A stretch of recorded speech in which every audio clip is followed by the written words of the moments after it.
Shalom, selamat pagi. Hari ini pembacaan kita pada hari ini diambil dari Kisah Para Rasul pasal 4 ayat 23 hingga 31. Kisah Para Rasul pasal 4 ayat 23 hingga 31. Doa jemaat. Sesudah dilepaskan, pergilah Petrus dan Yohanes kepada teman-teman mereka, lalu mereka menceritakan segala sesuatu yang dikatakan imam-imam kepala dan tua-tua kepada mereka. Ketika teman-teman mereka mendengar hal itu, berserulah mereka bersama-sama kepada Allah, katanya, "Ya Tuhan, Engkaulah yang menjadikan langit dan bumi, laut dan segala isinya.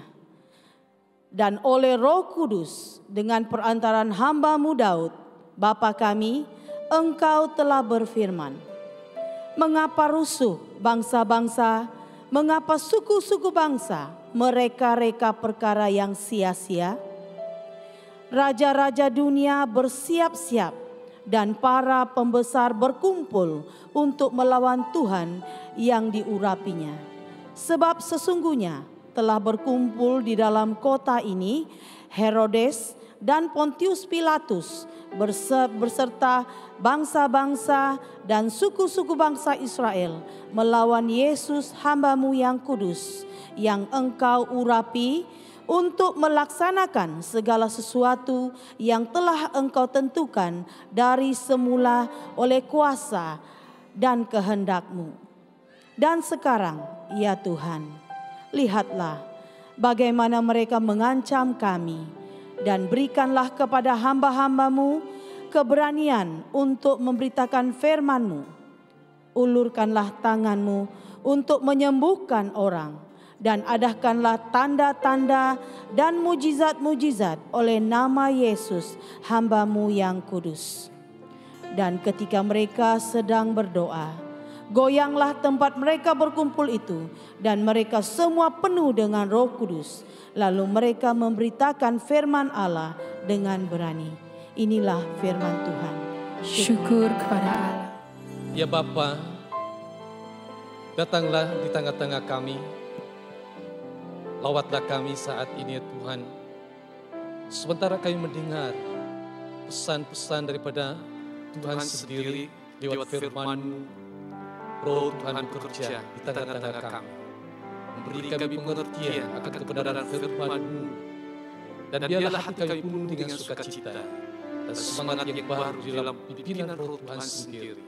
Terima kasih Bapa, dalam nama Yesus kami berdoa. Semua katakan amin. Jemaat dipersilakan duduk. Shalom.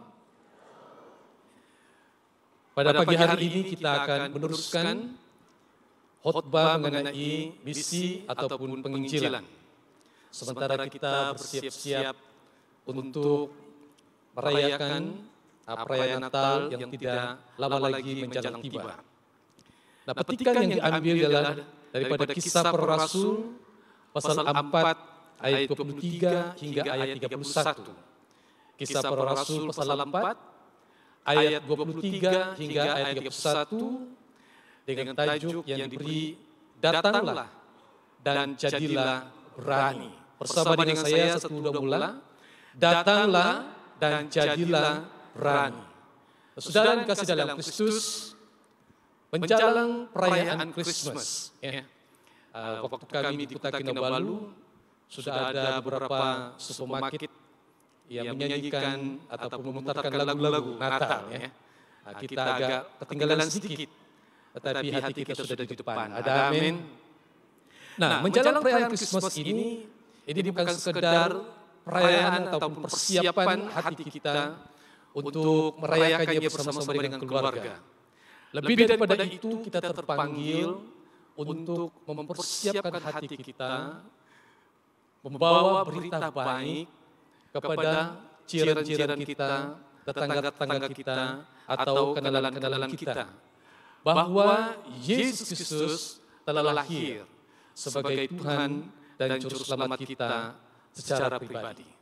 Maka sebab itu mari kita bersama-sama, mari kita datang bersama-sama, jadilah berani dan jadilah teguh hati sebagai saksi Kristus menjelang perayaan Natal pada tahun ini. Namun ada beberapa yang perlu kita perhatikan. Yang pertama, apakah yang menghalangi kita untuk bercerita tentang Yesus?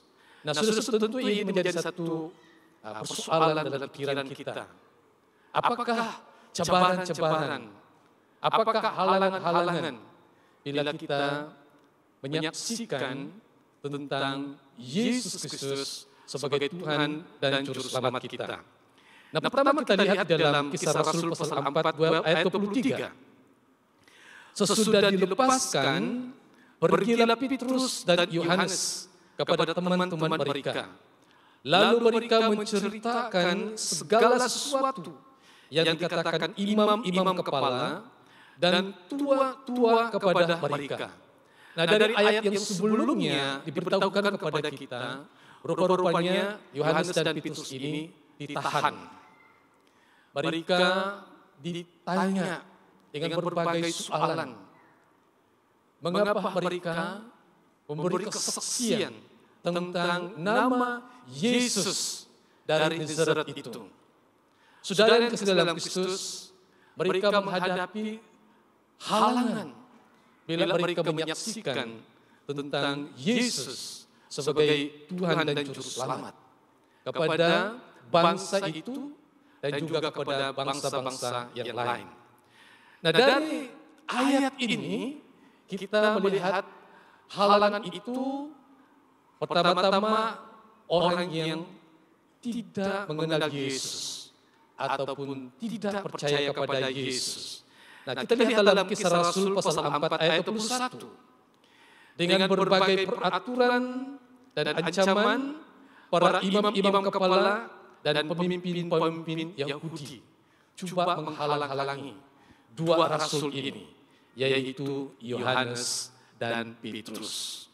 Saudara yang kasih dalam Kristus, sudah tentu bila kita naik dari rumah ke rumah untuk menyanyikan lagu Karol, ada saja cabaran-cabaran yang barangkali kita akan hadapi.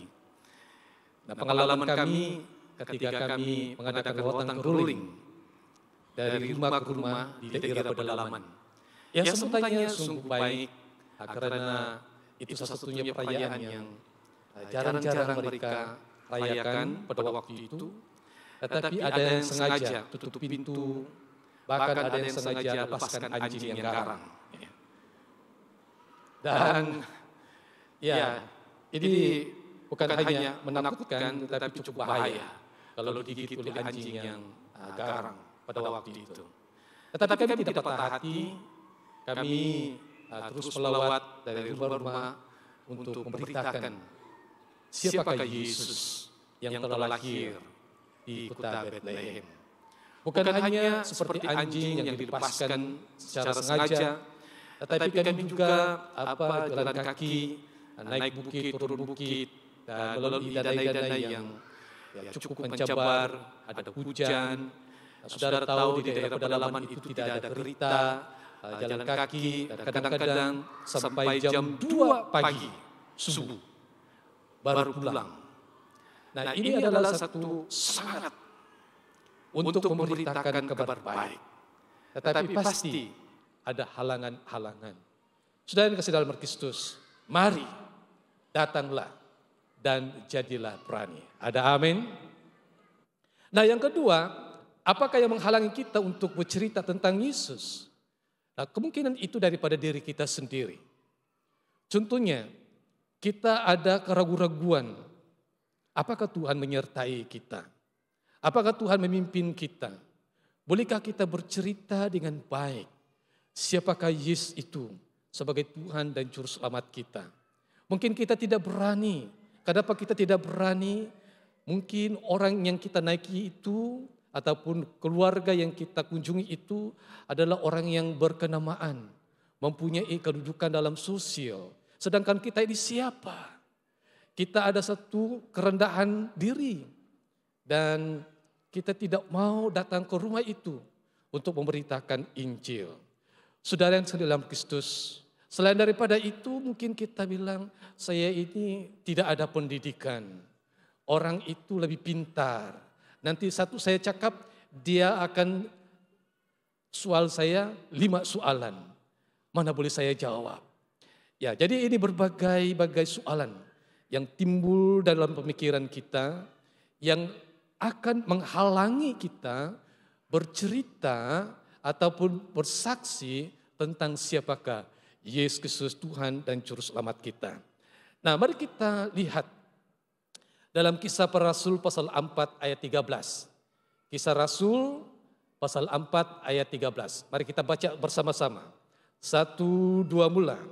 Sedangkan Petrus dan Yohanes ketika sidang itu melihat keberanian Petrus dan Yohanes dan mengetahui bahwa keduanya orang biasa yang tidak terpelajar, heranlah mereka dan mereka mengenal keduanya sebagai pengikut Yesus. Nah, siapakah Petrus dan Yohanes ini? Mereka adalah orang yang biasa, yang tidak terpelajar menurut firman Tuhan di sini. Seperti mana yang kita tahu mereka itu hanyalah nelayan. Nah, sudah tentu kedudukan mereka ini akan dipakai oleh Yohanes dan Petrus sendiri untuk tidak mau berkongsi tentang siapakah Yesus. Apatah lagi keadaan waktu itu. Ada halangan, ada ancaman daripada pemimpin-pemimpin keagamaan waktu itu. Tapi saudara yang kasih dalam Kristus, kedua rasul ini, mereka meneruskan pemberitaan kabar baik itu. Bahwa sesungguhnya Yesus yang telah disalibkan di atas kayu salib itu sudah bangkit dari antara orang mati. Saudara yang dalam Kristus, di dalam kelompok sel, di mana kami mengadakan bersama-sama, selalu saya katakan ini, mendorong mereka untuk terus berkongsi ataupun bersaksi bagi Kristus sebagai Tuhan dan Juru Selamat mereka secara pribadi. Saya bilang begini sama mereka, telinga adalah umpama pensil dan hati adalah umpama kertas. Sekalipun tidak tahu membaca, sekalipun tidak tahu menulis, tetapi telinga ini umpama pensil ataupun pen. Telinga ini akan merikutkan apa yang dia dengar di dalam hatinya. Karena hatinya itu umpama kertas. Dan orang ini, dia tidak menyimpan firman Tuhan itu di atas kertas. Dia tidak mencatat firman Tuhan itu hanya di atas kertas. Tetapi melalui telinga dan tercatat di dalam hatinya oleh pimpinan Roh Tuhan. Ada amin. Dan inilah saksi yang hidup, saksi yang benar, saksi yang kelihatan. Karena dari telinga akan timbul iman. Dan iman itu akan menjadi kesaksian bagi tiap-tiap orang yang melihat. Saudara, lebih kuat kesaksian itu daripada gaya hidup, daripada hanya perkataan. Kalau kita hanya berkata-kata, tetapi tidak disertai dengan perbuatan, itu bukan kesaksian yang sempurna. Tetapi dari hati yang sungguh-sungguh, hidup yang sudah diubah, berubah, dan menghairankan orang lain. Seperti Yohanes dan Petrus yang menghairankan orang waktu itu. Mereka adalah orang yang biasa, tidak terpelajar. Tetapi mereka menjawab semua soalan-soalan daripada para imam dan ketua orang-orang Yahudi dengan cerdas, dengan penuh dengan hikmat.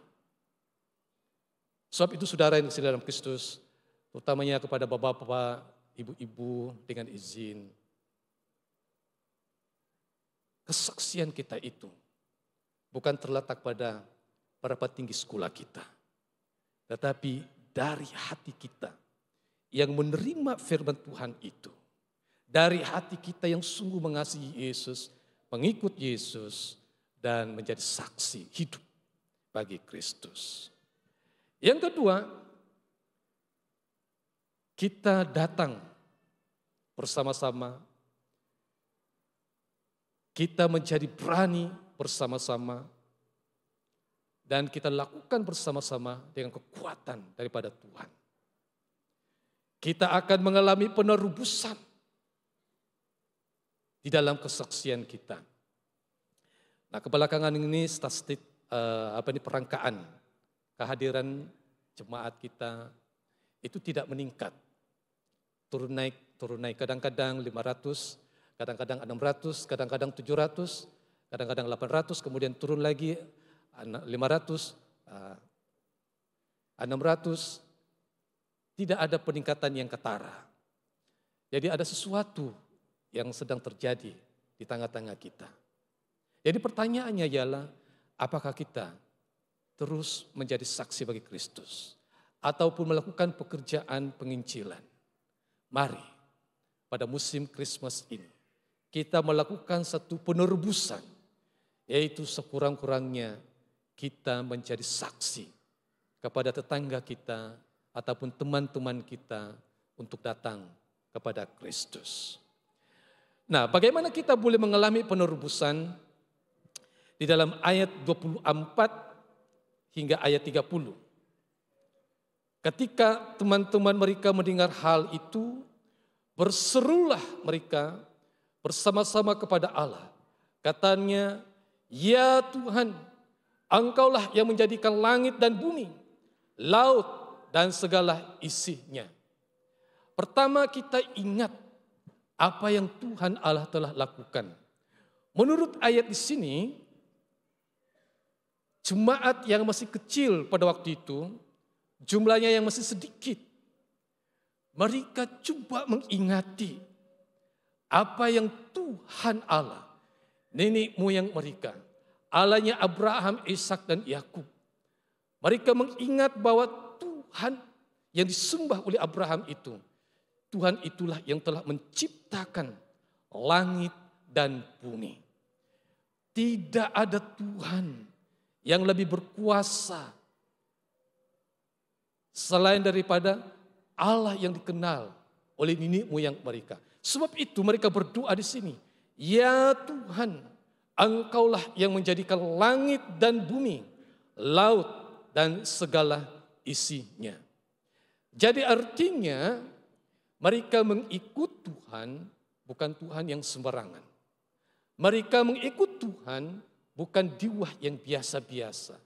Mereka mengikut Tuhan dan melakukan perintah Tuhan, bukan mengikut diwah-diwah yang hanya terbuat daripada benda-benda seperti patung.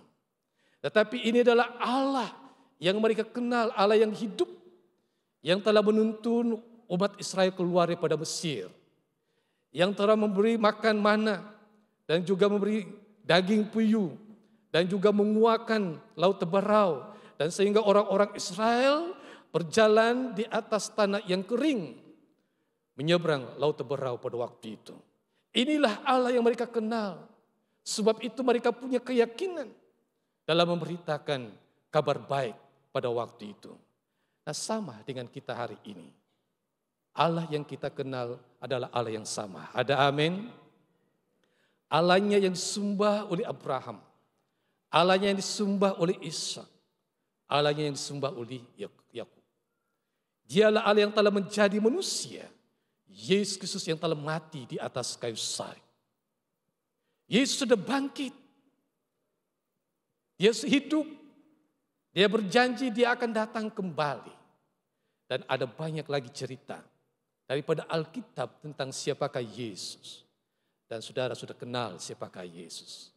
Karena saya dan saudara kenal kepada Yesus, maka tidak ada alasan bagi kita untuk menceritakan kepada yang lain siapakah Yesus Kristus bagi saudara dan saudara kita yang lain. Saudara yang dikasihi dalam Kristus, di dalam pelayanan kami sebagai penginjil 20 tahun yang lepas, sebetulnya saya agak tercebar ketika saya membuat keputusan untuk menyertai sebagai seorang penginjil muda pada waktu itu. Keluarga kami bukanlah keluarga Kristen. Ibu saya sendiri seorang dukun. Bila saya memberitahu kepada ibu saya, "Mak, saya mau jadi penginjil." Dan pidik cerita, ibu saya mengatakan, "Kalau kau mau jadi penginjil, kita sama-sama putung rotan." Maksudnya apa? Putung rotan itu maksudnya kamulah, akulah. Tidak ada lagi hubungan sebagai ibu dan anak. Itu istilah kami di pedalaman. Putung rotan itu artinya putus hubungan sebagai anak dan ibu. Jadi begitu berat sekali untuk saya membuat keputusan. Tetapi ada satu hal yang menguatkan hati saya. Bertekad mau mengikuti penginjilan, latihan penginjilan pada waktu itu. Karena saya pernah membaca dan menghafal ayat ini. Yohanes pasal 3 ayat 16. Karena begitu besar kasih Allah akan dunia ini, sehingga dia telah mengaruniakan anaknya yang tunggal, supaya setiap orang yang percaya kepadanya tidak binasa, melainkan beroleh hidup yang kekal. Karena begitu besar kasih Allah akan dunia ini. Kasih Allah bukan hanya secara umum, kasih Allah ini secara spesifik, secara khusus. Dan saya sungguh merasakan kasih Allah itu secara pribadi di dalam hati saya. Ketika kami sedang berdoa, menyanyikan puji-pujian, kami berpegang tangan. Jumlah kami pada waktu itu sekitar 11 orang penginjil yang sedang dilatih. Kami menyanyi. Nyanyian kami biasa saja. Mana-mana Tuhan panggil, bersukacitalah dalam Tuhan. Itu lagu yang biasa-biasa, lagu kor-kor yang dulu-dulu. Tetapi kami mengalami lawatan Roh Kudus yang luar biasa. Saya tidak pernah mengalami hal demikian. Karena latar belakang saya bukan orang Kristen. Tetapi saya sungguh mengalami lawatan Roh Tuhan pada waktu itu. Nah itu kemudian baru saya kenal itu Roh Kudus. Karena kami belum tahu siapa itu Roh Kudus. Tetapi kuasa itu saya sudah alami. Dan mengalami kasih yang sebenar. Dan karena kasih inilah yang mendorong saya untuk tetap mau mengikuti latihan itu sebagai penginjil. Nah bukan saya mau melawan ibu saya, tidak. Justru karena saya mengalami lawatan Roh Kudus, saya semakin mengasihi ibu saya. Ada amin. Dan saya berdoa kepada ibu saya. Sementara saya menginjili orang lain ataupun memberitakan kabar baik kepada orang lain, saya tidak lupa berdoa untuk ibu saya. Selepas pelayanan penginjilan, kembali ke kampung. Rupanya ibu saya, dia bilang, "Nak, kalau kamu mau melayani, teruskan melayani." Dan sehingga hari ini saya berdiri di sini karena ibu saya membenarkan saya menjadi seorang hamba Tuhan. Beri kemuliaan kepada Tuhan. Bukan senang saya buat keputusan waktu itu. Bukan hanya putus hubungan sebagai ibu dan anak. Ibu saya juga mengatakan begini, "Kalau kau mau menjadi hamba Tuhan, mau melayani, aku mati. Jadi kalau kau mau aku hidup, jangan melayani Tuhan." Itu kata dua ibu saya. Tetapi kata dua itu berubah. Dia sendiri mendorong saya untuk menjadi seorang hamba Tuhan. Saudara yang dikasih dalam Kristus, saya mendorong kepada anak-anak di sini, kalau memang kamu ada panggilan yang khusus daripada Tuhan, ambil masa untuk berdoa. Kalau ada halangan, berdoalah supaya halangan itu dijauhkan, ataupun kalau ada masalah diselesaikan. Saya percaya kalau memang Tuhan panggil saudara untuk menjadi seorang hamba Tuhan, Tuhan akan memakai saudara. Ada amin. Lalu yang berikutnya, bagaimana kita boleh mengalami penerubusan, yaitu izinkan Allah menunjukkan kuasanya. Bersama dengan saya 1, 2 mula.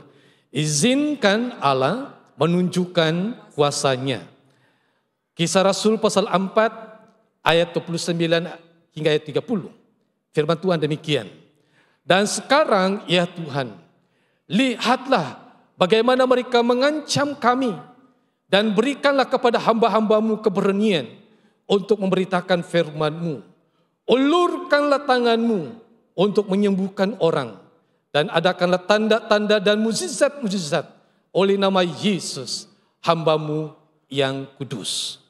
Nah, ini doa sekelompok orang yang baru menjadi pengikut Tuhan Yesus. Jumlah yang besar ada di sekitar mereka yang belum percaya. Kelompok yang kecil ini adalah murid-murid Yesus dan beberapa orang yang lain yang masih kuat hati mereka mau ikut Yesus. Karena pada mulanya memang banyak orang ikut, tetapi kemudian mereka tinggalkan Yesus. Sebab pada mulanya mereka mengharapkan Yesus ini Mesias yang tidak akan mati, melainkan dia akan membawa kemenangan dan akan menubuhkan kerajaan yang baru bagi Israel pada waktu itu. Tapi di sebaliknya, apa yang terjadi? Yesus sendiri mati. Itu sebabnya banyak orang yang meninggalkan Yesus. Hanya murid-muridnya dan beberapa kelompok-kelompok yang lain yang masih setia mengikuti Yesus. Nah, jadi kelompok yang kecil ini mereka berdoa. Murid-murid Yesus dan beberapa lagi pengikut-pengikut yang lain, mereka berdoa. Ulurkanlah tangan-Mu untuk menyembuhkan orang. Dan adakanlah tanda-tanda dan mukjizat-mukjizat oleh nama Yesus, hamba-Mu yang kudus. Dan selepas itu, makin banyak mukjizat yang dilakukan oleh murid-murid Yesus. Banyak yang mau mengikuti Yesus karena mukjizat itu. Nah, saya berkongsi sedikit pengalaman kami sewaktu kami melayani sebagai penginjil muda di daerah pedalaman. Kami dihantar di satu daerah, saya tidak mau sebut nama daerah itu ya, karena saya mau menjaga nama mereka. Tempat itu adalah terpencil dan mereka mengamalkan animisme, yaitu percaya kepada roh-roh. Dan mereka juga mempunyai ilmu hitam. Ya. Nah, kekuatan ilmu hitamnya ini salah satu contoh begini. Kalau ada orang yang tidak dikenal, datang ke rumah mereka, mereka hanya katuk-katuk saja itu lantai rumah, keluar anjing hitam, dan gigit tetamu yang tidak dikenal itu. Dan akan mati. Ini kekuatan ilmu hitam mereka itu ya.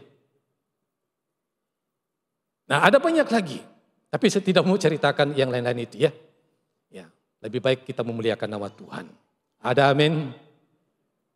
Nah, kami pergi, kami naik sejak ke rumah itu dan kami memberitakan Injil kepada mereka. Dan bila kami pulang, ada beberapa orang kampung datang kepada kami. Hei, orang muda, kenapa kamu berani naik di rumah orang itu? Saya bilang, kenapa? Orang itu punya ilmu hitam. Ada anjing hitamnya itu akan disuruh untuk menggigit siapa tetamu yang tidak dikenal, yang tidak dijemput. Saya bilang, tidak ada apa-apa yang terjadi. Kami naik di rumah, tidak ada apa-apa. Kami turun, tidak ada apa-apa. Nah, selain daripada itu, ini satu cerita yang lucu ya. Satu kali saya dengan teman saya ingin sekali makan daging babi ya. Nah, tetapi tidak ada babi. Kami hanya makan itu pucuk kayu ya. Nah, itu pertama kali saya belajar makan pucuk kayu. Bukan pucuk itu ubi kayu ya. Betul-betul kayu ya, pokok kayu. Mula-mula saya ragu-ragu ya. Tapi bilang ini keluarga tempat kami tinggal ini, jangan ragu-ragu. Ambil saja, makan saja. Nah, kami pun makan saja ya. Jadi saya tahu beberapa puku yang pucuknya itu rupanya itu boleh jadi sayur ya. Nah, jadi saudara, itu saja makanan kami sebelumnya. Nah, jadi kami mau makan daging babi. Dan kami dengar ada orang jual daging babi ya. Dan kami mau beli. Tapi ada syaratnya. Syarat apa Pak? Orang tua ini bilang, tidak boleh putung bawang, tidak boleh guring, tidak boleh campur apa-apa. Jadi kalau di putung bawang, campur bawangnya, guring, apa yang terjadi? Tidak boleh itu. Nah, minta maaf saja ya di sini. Yang lelaki ya, itu pandai hilang katanya. Saya bilang, wah ini teruk ini. Kalau yang itu pandai hilang. Saya ini belum kawin ini. Saya bilang sama kawan saya, bagaimana? Hilang, kunun hilang. Kita ini belum kawin ini. Tapi kami mau makan daging babi. Tapi saya bilang sama kawan saya, kalau kita mengalah, kalahlah kita ini. Sebab kita ini hamba Tuhan. Kita boleh saja. Tapi pacik kami yang tempat kami tinggal itu ya, kebetulan dia orang ketua kampung ya, jangan beli. Saya bilang kami mau beli. Jangan. Kami bilang mau beli. Jangan. Kami mau makan babi. Jadi saya sendiri yang beli. Kawan saya pun tengok-tengok saya. Bagaimana? Siapa yang masak? Bilang teman saya, kaulah yang masak. Oh, kau takut kehilangannya. Jadi saya putung bawangnya.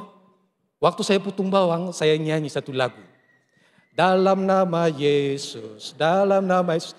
Oh, saya jujur ya, saya pun takut juga, takut kehilangan. Jujur, ya putung bawang sambil menyanyi. Lepas itu minyak masak di sana kan, sudah naik, sudah baunya kan. Saya ambil itu bawang, bawang itu kan, begitu, dalam nama Yesus. Ya. Dan sekali dengan babinya. Lepas itu sudah masak, memang baunya enak sekali kami makan. Tapi sebelum makan ya, kami berdoa dulu. Dan setelah makan, 1, 2, 3 hari ada komplain daripada pemilik anjing. Tuan punya anjing yang memburu itu. Komplainnya begini, anjing kami tidak pandai menyalak sudah. Nah ini cara orang di kampung kan, kalau mau memburu mereka guna anjing. Jadi biasanya anjing ini kan menggunggung, menyalak ya.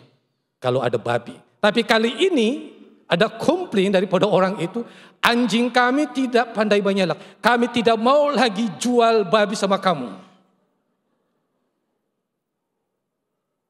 Dan seluruh kampung itu macam ketakutan. Nah kami bilang, nah ini peluang kita untuk menginjil. Kami naik dari rumah ke rumah untuk memberitakan Injil. Saudara yang dikasihi dalam Kristus, kami orang biasa. Kita orang biasa. Yohanes dan Petrus orang biasa. Tetapi mereka berdoa. Dengan iman, ulurkanlah tanganmu untuk menyembuhkan orang.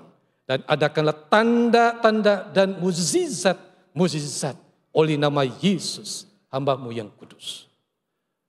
Nah saya mendorong bagi mereka yang baru saja mengikuti latihan penyembuhan baru-baru ini. Supaya terus kita mempraktikkan bersama-sama. Mau sembuh? Kalau dia bilang mau, kita berdoa. Sudah ada mukjizat? Mau ikut Tuhan Yesus? Ah itu cabarannya. Ada amin? Nah jadi ini adalah cabaran yang ditinggalkan kepada kita untuk mempraktikkan apa yang kita belajar baru-baru ini. Saudara yang dalam Kristus. Lalu yang terakhir, yang ketiga. Kalau ada mukjizat, karena Tuhan menyertai kita, Tuhan memimpin kita, lakukan sekarang. Bersama, satu udah mulai. Lakukan sekarang. Lagi, lakukan sekarang.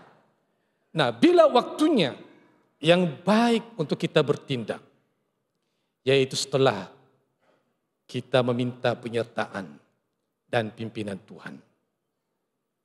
Sekarang ini bukan lagi setelah. Kita sudah berdoa dan berdoa dan berdoa sebelum ini. Minta pimpinan dan penyertaan Tuhan. Kita sudah ada banyak latihan, sudah mendengar banyak khotbah. Kita sudah belajar tentang firman Tuhan dalam kelompok sel. Dan bukan lagi waktunya kita tangguh.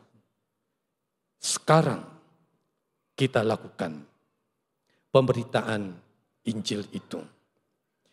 Nah, mula-mula bagaimana kita untuk melakukan pemberitaan Injil ini, jangan lakukan sendiri, tetapi disertai dengan pimpinan Roh Kudus. Ayat 31, pasal yang keempat, Kisah Rasul 4 ayat 31, firman Tuhan demikian. Dan ketika mereka sedang berdoa, goyanglah tempat mereka berkumpul itu, dan mereka semua penuh dengan Roh Kudus.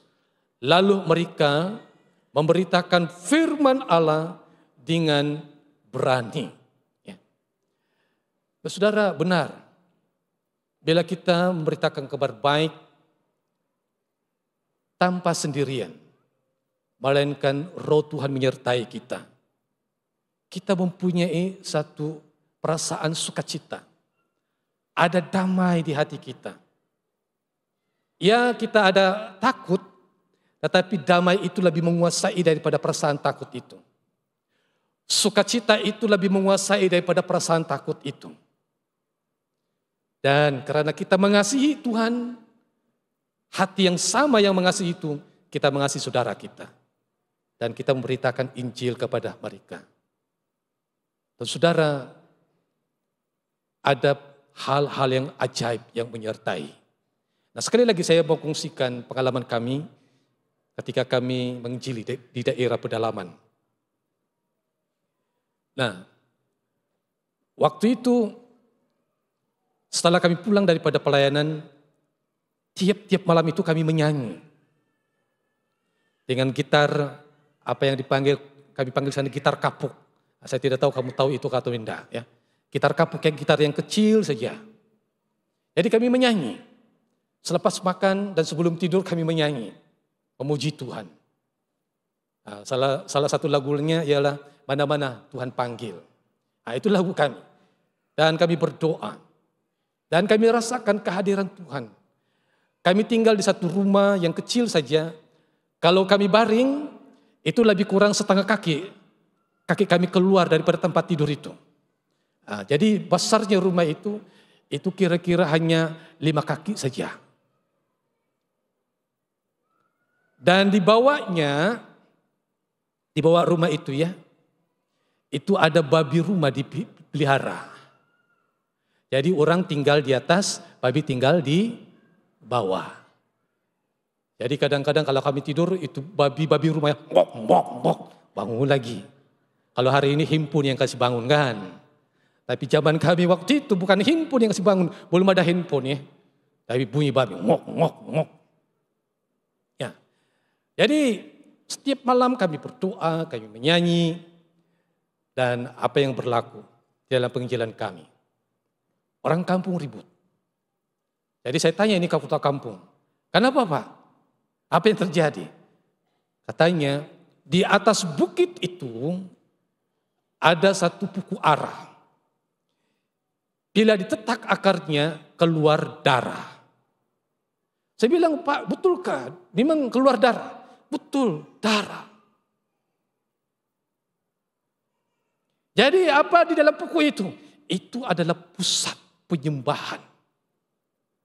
Kalau ada orang sakit, mereka akan datang di puku itu, mereka memberi persembahan, dan mereka minta kesembuhan. Oh begitu. Jadi sebetulnya siapa yang tinggal dalam puku itu? Kami pun tidak tahu. Tetapi kalau ditetak akarnya atau pukunya ada darah keluar. Jadi sekarang apa yang terjadi? Jadi katanya, ini ketua kampung ini, sekarang puku itu tidak ada kuasa sudah. Kalau ditetak akarnya, air biasa saja yang keluar, tidak ada sudah darah keluar. Saya bilang dalam hati saya, puji Tuhan. Saya tidak berani cakap apa kedengarannya, nanti ketua kampung ini tersinggung. Saya hanya bilang dalam hati saya, puji Tuhan. Roh atau diwa-diwa yang menguasai kampung itu sudah dikalahkan. Beri kemuliaan kepada Tuhan. Kami hanya menyanyi. Kami hanya berdoa sebelum tidur. memuji Tuhan, Tuhan hadir. Dan dia menjadi Tuhan, Raja atas segala raja di kampung itu. Saudara yang dalam Kristus, benar. Ketika kita berdoa sungguh-sungguh. Dan ini yang kita perlukan. Sementara kita mempersiapkan diri untuk pergi memberitakan Injil. Nah, apakah yang dilakukan oleh Roh Kudus yang menyertai orang yang percaya? Yohanes 14 ayat 26. Mari kita baca bersama-sama. 1, 2 mula. Tetapi penghibur yaitu Roh Kudus yang akan diutus oleh Bapa dalam namaku. Dialah yang akan mengajarkan segala sesuatu kepadamu dan akan mengingatkan kamu akan semua yang telah kukatakan kepadamu. Dialah yang akan mengajarkan segala sesuatu kepadamu dan apalagi akan mengingatkan kamu akan semua yang telah kukatakan kepadamu. Nah, sekali lagi, latar belakang saya bukan orang Kristen. Saya tidak punya Alkitab. Tetapi karena saya di sekolah misi, dan mau atau tidak mau, kami harus pergi ke gereja untuk sembahyang pada waktu itu. Nah, guru besar pada waktu itu yaitu Sylvia James. Mungkin banyak di antara kamu kenal. Nah, Sylvia James, misioneri daripada Australia. Nah, orangnya tegas. Semua murid di sekolah misi itu harus datang ke gereja. Kecuali sepupu kita yang itu tidak diminta untuk datang ke gereja. Asal namanya orang Kristen ataupun orang animisme, ya itu mesti datang ke gereja.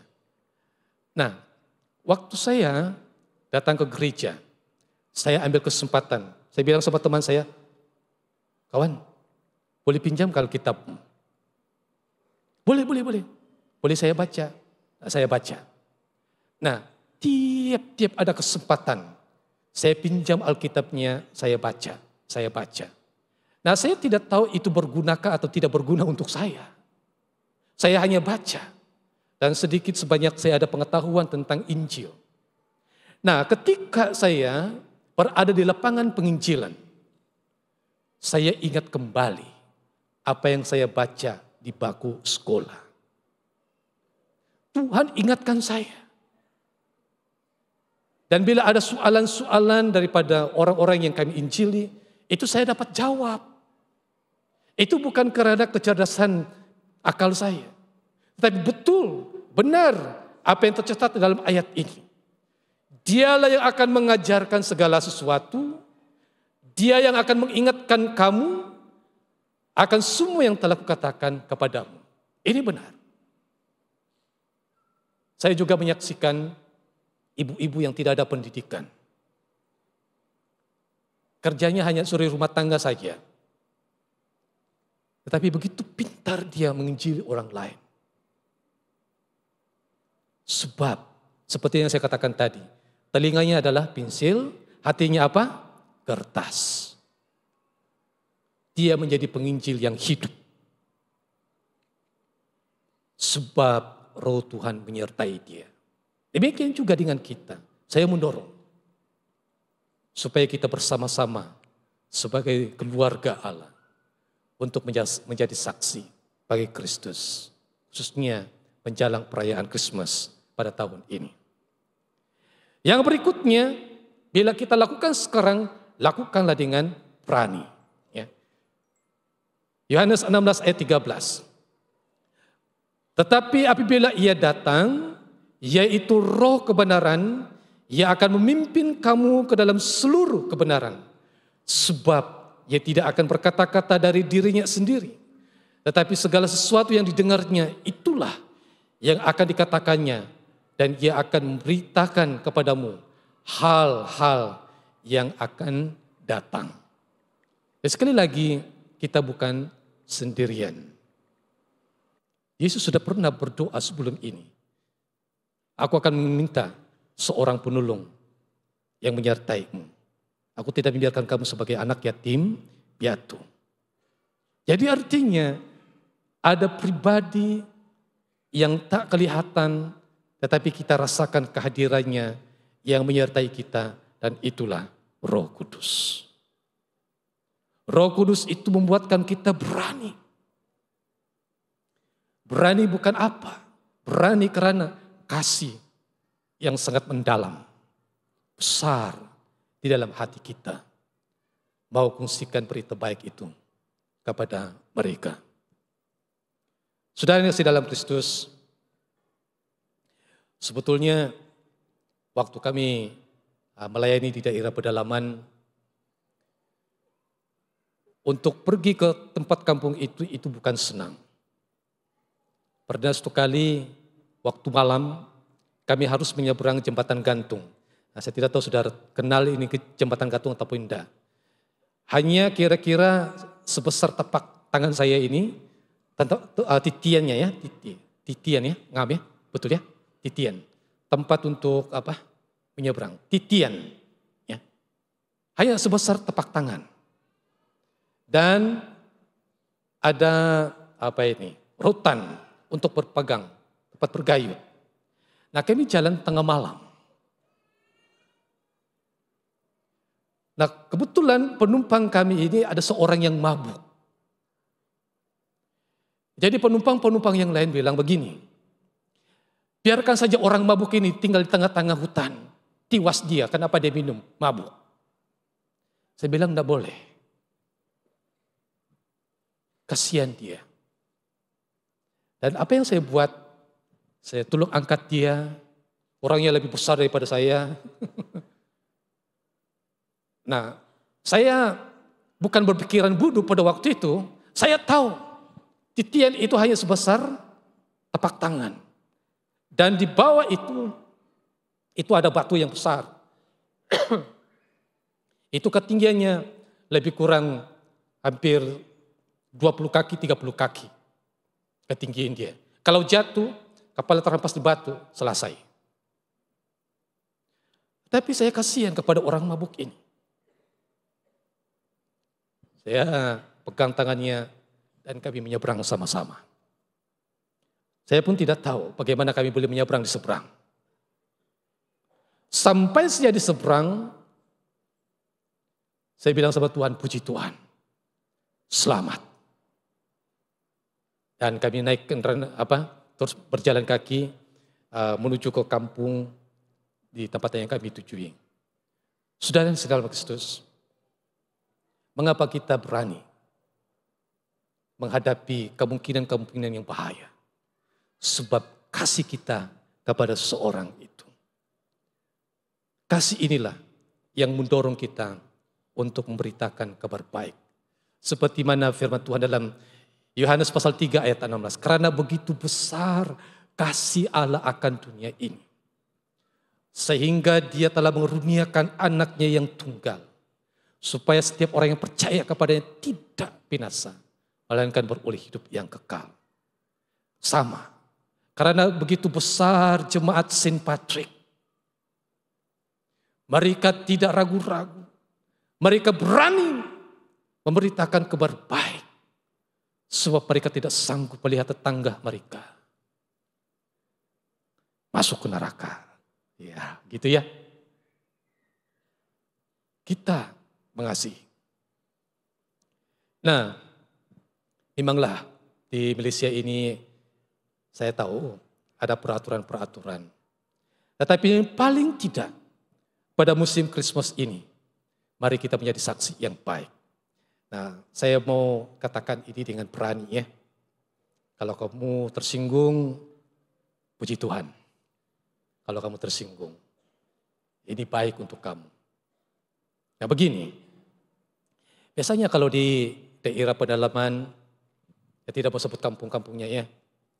Kalau musim Christmas itu, mereka ada perayaannya tersendiri. Mereka angkat tapai, mereka minum, dan mungkin kamu pernah dengar perkataan ini, Aramaiti. Musim Christmas. Christmas itu milik siapa? Itu bukan milik kebudayaan. Siapa-siapa, suku siapa. Christmas itu adalah memperingati lahirnya seorang anak yang dianugerahkan untuk kita. Tetapi ada satu istilah aramaiti, bukan haleluya, bukan puji Tuhan, aramaiti. Nah, jadi biasanya ada kemebukan. Jadi pada musim Christmas kali ini, nah, mungkin kamu sudah tersinggung ya. Baik kita berkelakuan yang menjadi saksi baik kepada tetangga-tetangga kita. Jangan tetangga-tetangga kita berpikir Christmas ini adalah Christmas boleh mabuk-mabukan. Dan mereka tawar hati ingin mengerti apa makna Christmas itu. Sebab kesaksian kita tidak baik. Tetangga kita lebih disiplin bila ada perayaan-perayaan tertentu dalam soal makanan. Tapi kadang-kadang kita, dengan izin, kita kurang disiplin. Kita mabuk-mabukan. Jadi paling tidak, paling kurang, marilah kita menjadi saksi yang baik. Seperti ibu tadi. Telinganya adalah pensil, hatinya adalah kertas. Kalau hatinya memang kertas, hidupnya boleh dibaca oleh siapa-siapa. Ada Kristus di dalam hidupnya. Ada amin. Beritahu kepada teman di sebelah, ada Kristus di dalam hidupmu. Orang boleh baca. Tidak usah kita bercakap banyak. Cukup kelakuan kita menjadi kesaksian yang hidup kepada orang lain. Penutup. Mari kita lihat Yesaya pasal 52 ayat 7. Betapa indahnya kelihatan dari puncak bukit-bukit kedatangan pembawa berita yang mengabarkan berita damai dan memberitakan kabar baik, yang mengabarkan berita selamat dan berkata kepada Sion, Allahmu itu Raja. Dan kemudian Rasul Paulus mengutip ayat ini di dalam Roma pasal 10 ayat 15. Firman Tuhan demikian. Dan bagaimana mereka dapat memberitakannya jika mereka tidak diutus, seperti ada tertulis betapa indahnya kedatangan mereka yang membawa kabar baik. Saudara yang dikasihi dalam Kristus, ketika misioneri-misioneri mempertaruhkan nyawa mereka datang di daerah kami tidak tahu itu berita baik ataupun berita celaka.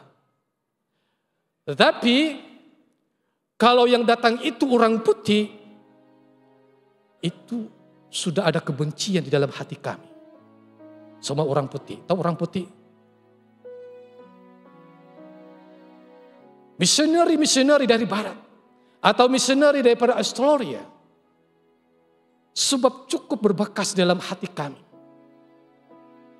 Daerah kami ini pernah dijajah. Datuk saya ketua kampung. Dan dia pernah mengetuai bagaimana sahabat ini dibebaskan daripada jejahan. Tapi saudara yang kasih dalam Kristus, waktu itu kami tidak paham. Kami tidak dapat membedakan mana pembawa berita yang baik dan mana yang menjajah. Tapi hari ini saya bersyukur kepada Tuhan. Sebab firman Tuhan ini selayaknya kami angkat. Selayaknya kami pegang. Karena ada misioneri-misioneri yang sanggup mempertaruhkan nyawa mereka. Mereka tahu mereka ini dibenci. Karena bekas penjejahan. Mereka tahu. Tetapi mereka sanggup masuk di daerah pedalaman untuk memberitakan kabar baik ini. Kasih mereka kepada orang-orang pedalaman. Sampai hari ini, Ibu Surya, Sylvia James, dia anggap saya sebagai anaknya sendiri. Karena kasihnya kepada orang-orang pedalaman. Beri kemuliaan kepada Tuhan. Tapi sebelumnya, saya mengakui di sini. Datuk saya, kami cukup benci kepada orang putih. karena kami anggap mereka itu penjajah. Tetapi bukan semua orang putih itu penjajah. Ada orang yang mempertaruhkan nyawa mereka karena kasih mereka kepada Tuhan dan kasihnya kepada orang-orang pedalaman. Saudara yang saudara dalam Kristus, kalau ada kepahitan di hati kita atau kebencian, mari kita mengakui itu di hadapan Tuhan. Dan mari kita mengungsikan kasih daripada Tuhan. Betapa indahnya. Ini yang dinanti-nantikan oleh tetangga-tetangga kita. Jiran-jiran kita. Betapa indahnya kelihatan dari puncak bukit-bukit kedatangan pembawa berita, yaitu saya dengan saudara. Yang mengabarkan berita baik, berita damai, dan memberitakan kabar baik. Yang mengabarkan berita selamat. Dan berkata kepada Sion, Allahmu itu Raja. Allahmu itu Juru Selamat. Allahmu itu adalah penebus. Mari kita semua bangkit berdiri.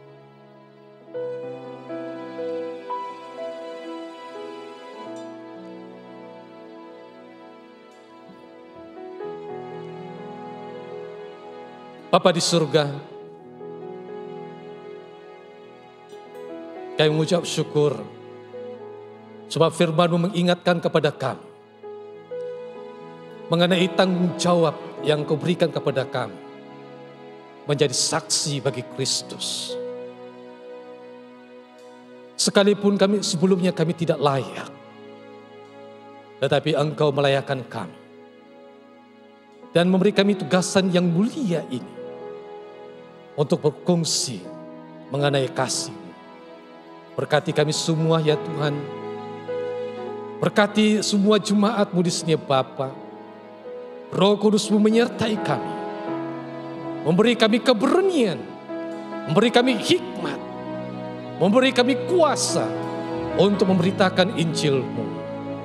Dalam nama Yesus Kristus kami berdoa, jemaat mengatakan amin.